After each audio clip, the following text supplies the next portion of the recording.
जिस समय से ये उस परम पिता के उस सुखमय स्थल से, उस सतलोक से, अमरलोक से बिछुड़ कर आई है, उस परम पिता से दूर हुई है, उसी दिन से इसको आभास हो गया है कि जो सुख मैं छोड़ के आया हूं वो यहाँ नहीं है। उसकी खोज में फिर ये अपनी अटकलबाजी से, जीव सोच से सोचने लगता है, प्रयत्न करता है। जैसे कोई निर्धन है, वो सोचता है कि धनवान सुखी होंगे, धन में सुख होगा, और धनी व्यक्ति को स्वप्न में भी सुख नहीं होता। पुण्यात्माओं, निर्धन को तो ये बात जचे नहीं कि धनवान सुखी नहीं, लेकिन किसी धनवान यानी मायाधारी से मिलकर देखना उसके ऊपर कितनी समस्याओं का पहाड़ होगा, आप सोच भी नहीं सकते। जहाँ माया है वहाँ शीतलता नहीं हो सकती, जहाँ भट्ठी अग्नि की तप रही हो वहाँ शीतलता नहीं हो सकती। ये माया अग्नि की भट्ठी है, इसके निकट बैठकर प्राणी कभी भी शीतलता महसूस नहीं कर सकता। धनी व्यक्ति सोचते हैं कि राजा लोग सुखी होंगे, राजा को सुख स्वप्न में भी नहीं होता।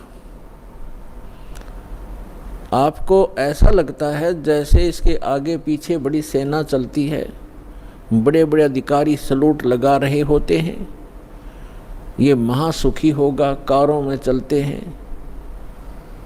सपने में भी सुख नहीं है इनको, क्योंकि हमने सुख का पता ही नहीं जो सुख होता है। राजा लोग समझते हैं कि ऊपर के ये देवता लोग सुखी होंगे स्वर्ग आदि में। स्वर्ग के देवता सोचते हैं इंद्र सुखी होगा, जो देवराज है, देवताओं का राजा है। और देवराज सोचता है कि ब्रह्मा विष्णु महेश सुखी हैं। ब्रह्मा विष्णु महेश कहते हैं हम स्वप्न में भी सुख नहीं हमारे को। आपने भगवान विष्णु की कथा पढ़ी होगी, बहुत बार सुनाई है, देवी भागवत प्रथम स्कंद में। खुद स्वीकार करते हैं श्री विष्णु जी, ब्रह्मा जी को बता रहे हैं कि मैं अधिकतर समय में तप करता हूँ और तप से अपने बैटरी चार्ज करके सिद्धियाँ प्राप्त करके फिर राक्षसों के साथ युद्ध करता हूँ। कभी मुश्किल से कोई समय मिलता है तो लक्ष्मी के साथ सुखपूर्वक समय बिता पाता हूँ।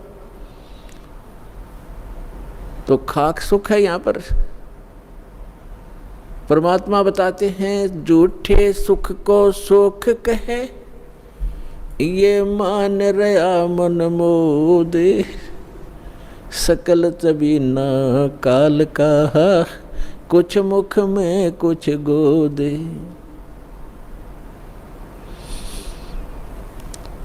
इस झूठे सुख को सुख कहे, ये मान रहा मनमोद। कौन से झूठे सुख को? एक व्यक्ति बता रहा था कि मेरे एक कन्या ने जन्म लिया, जन्म से उस कन्या के गुदा स्थान नहीं था। इसको देखकर मेरे ऊपर पहाड़ टूट गया समस्या का, महा दुखी हो गया मैं। डॉक्टर के यहाँ लेकर गया मेडिकल में। जिस वार्ड में मेरी बेटी को भर्ती किया उसमें ऐसे 3-4 केस और थे। तब मुझे कुछ राहत मिली कि मेरे जैसे और भी दुखी हैं।